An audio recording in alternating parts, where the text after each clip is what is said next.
Good morning. My name is Kell. I'm filling in for Reverend Melanie this morning as she deals with her family emergency. Except for the circumstances, I'm very happy to be here today. I will begin with a quick background check to introduce myself to anyone who may not know me. I'm originally from Atlanta. I grew up in the Morningside, Virginia Highland area, and I met my husband Tom in Atlanta. Our family has moved around quite a lot, but we were living in Atlanta when one spirit came together with a group of like-minded people, many of whom are still involved and whom you all know. About 3.5 years ago, we returned to Minneapolis, Minnesota, where we had lived before, this time to be together with our 3 children. A few years ago, actually during the same period of time when One World came into being, I attended One Spirit Interfaith Seminary, the same seminary Melanie went to a few years later, and in 2013 was ordained as an interfaith, interspiritual minister. My time at the seminary gave me the opportunity to deeply explore my own inner life, and for the first time, I felt like I was an interconnected and valued member of not one, but 2 interconnected spiritual communities. Since that time, my spiritual growth has continued through my interaction and connection with those same like-minded people. One important way I've been able to do this is by exchanging ideas and insights based on spiritual principles through group discussions and conversations. These people and my many conversations and interactions with them, as well as with so many others, have brought me much happiness. Back in 2011, one of the objectives in coming together as a spiritual community was to create a safe space where we could deepen our connections with each other while enriching our spiritual understanding. The idea was, and continues to be, to exchange and discuss our observations, perceptions, and viewpoints, thereby growing spiritually and emotionally from the understanding and wisdom that comes out of such sharing and camaraderie. In a word, much of our spiritual growth, both as individuals and community, comes from our conversations. I'd like to tell you a story that illustrates why and how conversation is so powerful. C.S. Lewis and J.R.R. Tolkien were walking down a footpath together. Now, this sounds like the beginning of a joke, but really this is a true story as told by Brett and Kay McKay, authors of the Art of Manliness blog. So it was the evening of September 19th, 1931. If we had been there back then, we would have seen 2 young men walking along a garden path. Both men were war veterans, scholars, and professors at Oxford University, and they already shared a love of old literature, especially mythology. At that time, Tolkien and Lewis were dear friends who often discussed their work while on a leisurely stroll. And on this particular warm autumn day, they were engaged in deep, meaningful conversation with one another. These 2 friends were in many ways a study in contrasts. Lewis had a ruddy complexion and thickly set build. His clothes were loose and shabby, and his voice boomed as he spoke. Tolkien was slender, a sharp dresser, and was a more subtle speaker. Lewis was impetuous and forceful, while Tolkien was more reserved. Besides differences in personality, the men were also divided by something more fundamental. Tolkien was a faithful Catholic since childhood, and Lewis was a committed atheist since the age of 15. However, over the last few years, Lewis's position had slowly been softening, partly due to his friendship with Tolkien and the many conversations they'd had since their first meeting. Tolkien and Lewis at times would stay up until the early hours of the morning, discussing their love of mythology.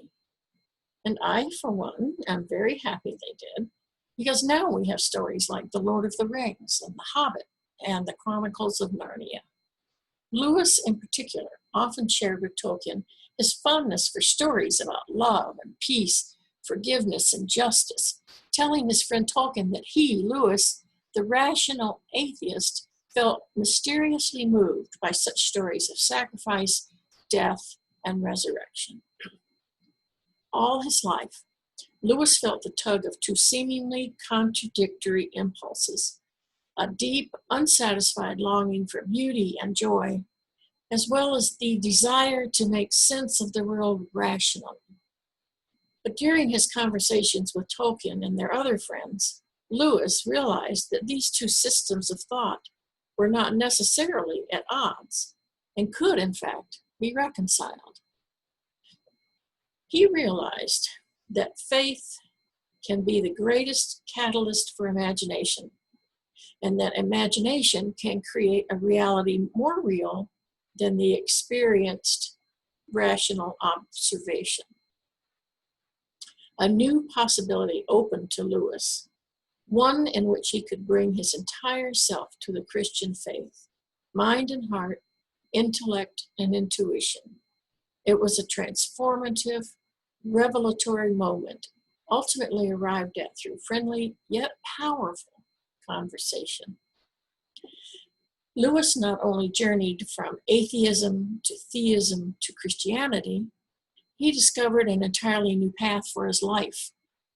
He went on to become the most famous Christian apologist of his time, the creator of his own illuminating myths in the form of the Narnia series, and a writer whose works continue to be prized today. For Lewis, a series of conversations begun on an easy autumn stroll turned out to be something like a railroad switch, diverting him from the track he was on and sending him in a completely new direction. Tolkien, though intelligent, caring, and articulate, was able to open up a whole new perspective to a man he deeply cared about and wished to help through what seemed to be a serious spiritual block. The power of conversation is connection through words. I shared the story of these discussions between two friends and two of my favorite authors because I believe it reveals the potentially transformative power of face-to-face conversation and the connections that are created and nurtured when people come together and share their thoughts, feelings, and emotions through their words. Even in this age of Zoom, when actual physical presence is discouraged and often even dangerous, being able to interact, at least virtually, with family, friends, and coworkers can give us a sense of connection through verbal communication. In her book, Reclaiming Conversation, MIT professor Sherry Turkle documents the troubling evidence that people today are increasingly ignoring. In her words, conversation that is open-ended and spontaneous, conversation in which we play with ideas. She believes that we hide behind computer screens and communicate as much as possible through email and text. We justify this on the basis of efficiency and the fact that in having the ability to edit our messages, we can be more ourselves and make sure we say things just right. That kind of communication is usually superficial at best. When we no longer have the personal connection face-to-face conversations allow, we lose all chance of the sort of intimacy Tolkien and Lewis and their friends enjoyed and cherished. Emotional involvement with the people we communicate with is non-existent in text and email. And while that sort of interaction may be acceptable professionally, personally it leaves us bereft of the attentive, caring, and compassionate human contact we all crave, no matter what environment we're in. Bloggers Brett and Kate McKay tell us that when our conversation is limited to electronic messages in a business or work context, we are unable to hear each other's voices, read each other's body language, or see each other's facial expressions.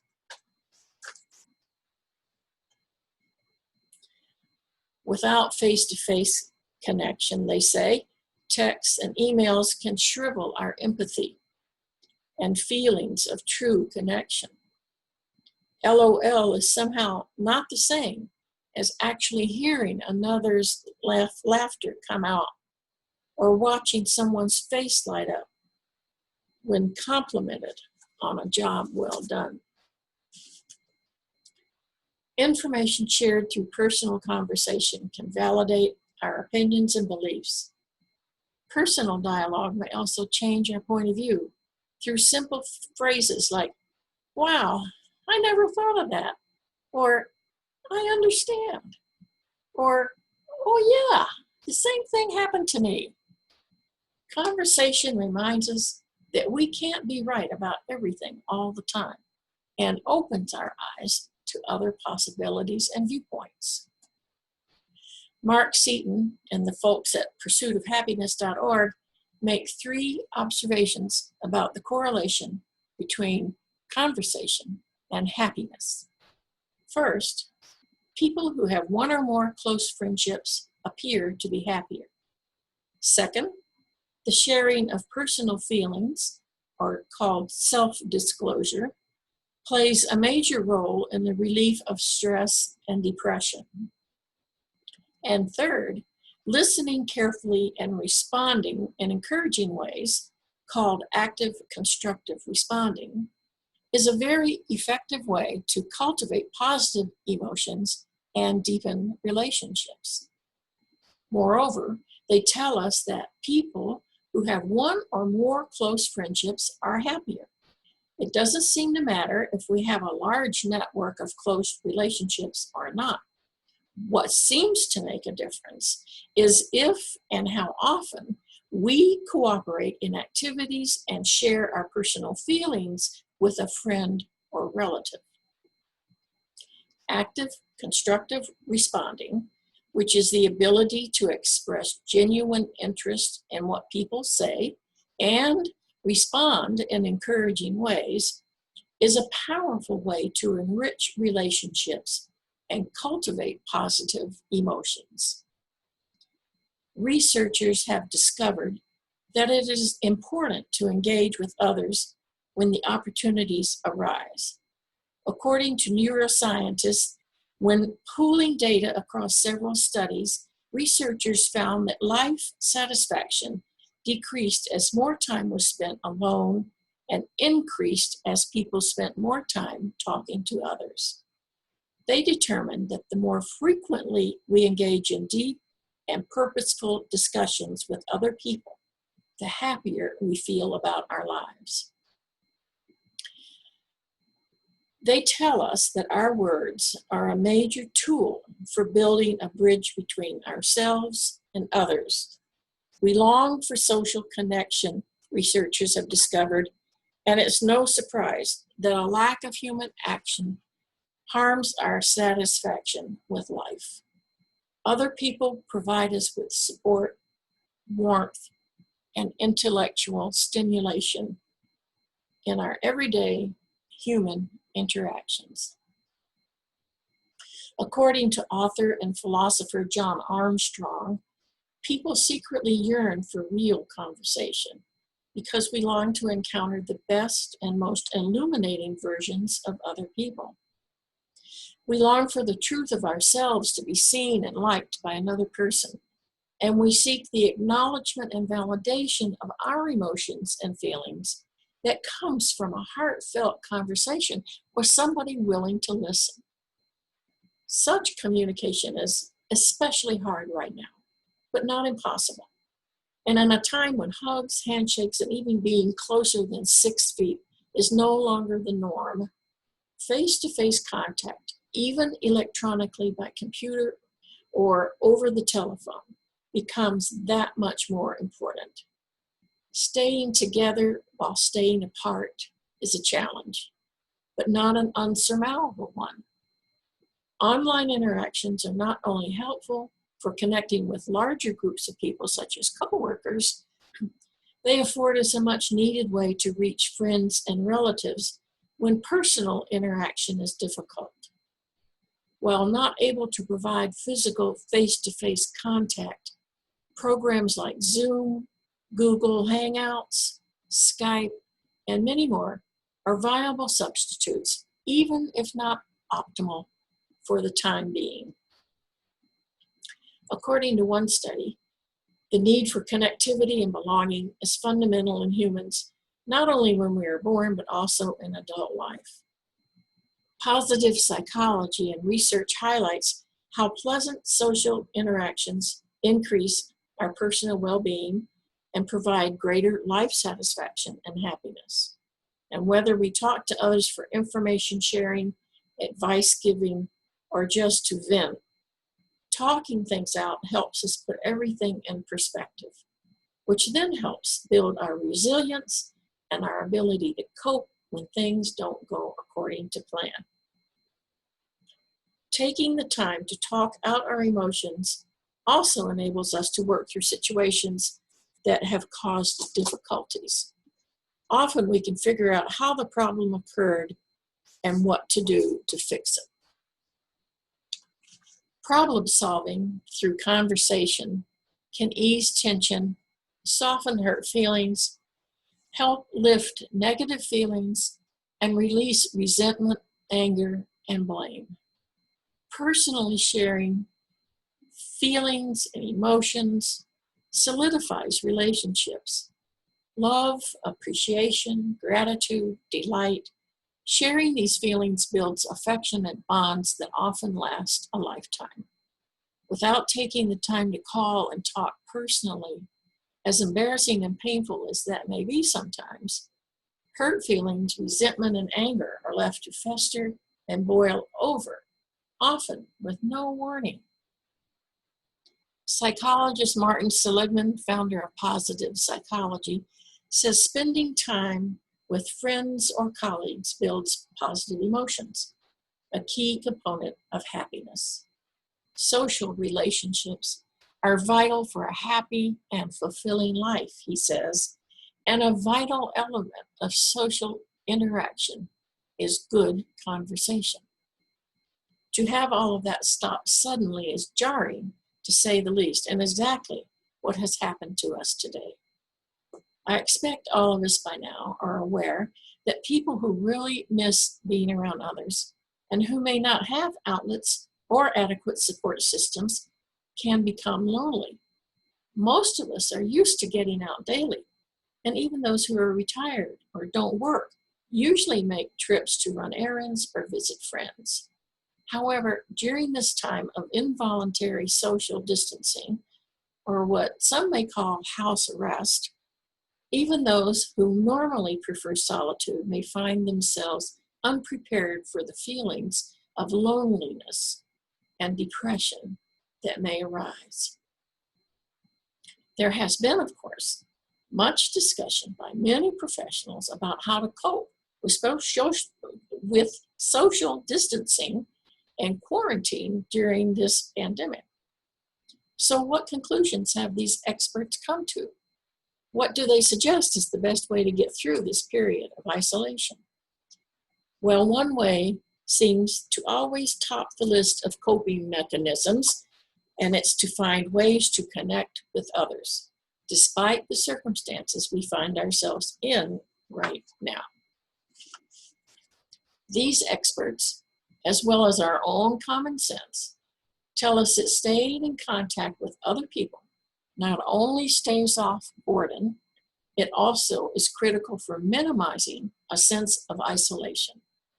Talking to others who are going through the same thing can provide a sense of community and empowerment, and reassuring a friend who's feeling stressed out or worried with calming words of support can have the added benefit of soothing ourselves at the same time.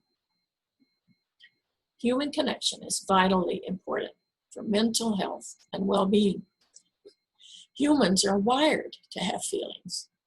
Whether you're talking with a friend or a loved one at a social distance, via video, or on the phone, it's important to strive for more than just a surface connection. The deeper the connection you establish, the more you will both benefit. The folks at helpguide.org, a nonprofit mental health and wellness website, have a suggestion on how to really connect with others. They have a 3-point program. First, move beyond the small talk. To really establish a connection that will ease feelings of loneliness and depression, be willing to take a risk. Open up and deepen the conversation. Sticking to small talk and limiting conversation to a shallow and superficial exchange are meaningless words that can actually make us feel even more lonely. Second, share about yourself. Open up about what you're going through, the feelings you're experiencing. It won't make you a burden to the other person. Rather, your friend or loved one will most likely be flattered that you trust them enough to confide in them. It may be just what it takes to encourage the other person to reciprocate and quite possibly deepen the bond between you. And finally, remember that nobody needs to be fixed. Loneliness relief comes from making a connection and being heard by someone. The person you talk to doesn't need solutions. He or she should be able to simply talk to you without feeling judged or criticized. Knowing how to express our emotions tactfully and talk it out is vital if we want to be close to people and to sustain our relationships. People are constantly crying out to bring attention to their feelings, but seldom does anyone listen. Those who do are rewarded with lifelong friendships, exciting romances, happy relationships, and spiritual growth. Don Miguel Ruiz, author of The Four Agreements, maintains that our power of creation is the Word. The Word is the most powerful tool that humans possess. It is the tool of magic. The Word is not just a sound or a written symbol. The Word is a force. It is the power you have to express and communicate, to think, and thereby to create the events of your life. When you look back at your life, you may realize that the most beautiful moments you remember are the moments when you are expressing your joy, not when you were looking for it. And I know this is true because it happened to me. The conversations I've been a part of at both One World and One Spirit helped me find friends, rediscover myself, and renew my commitment to continued spiritual growth. Remember what Don Miguel tells us. The Word is a force. It is the power you have to express and communicate. May the force be with you. Thank you.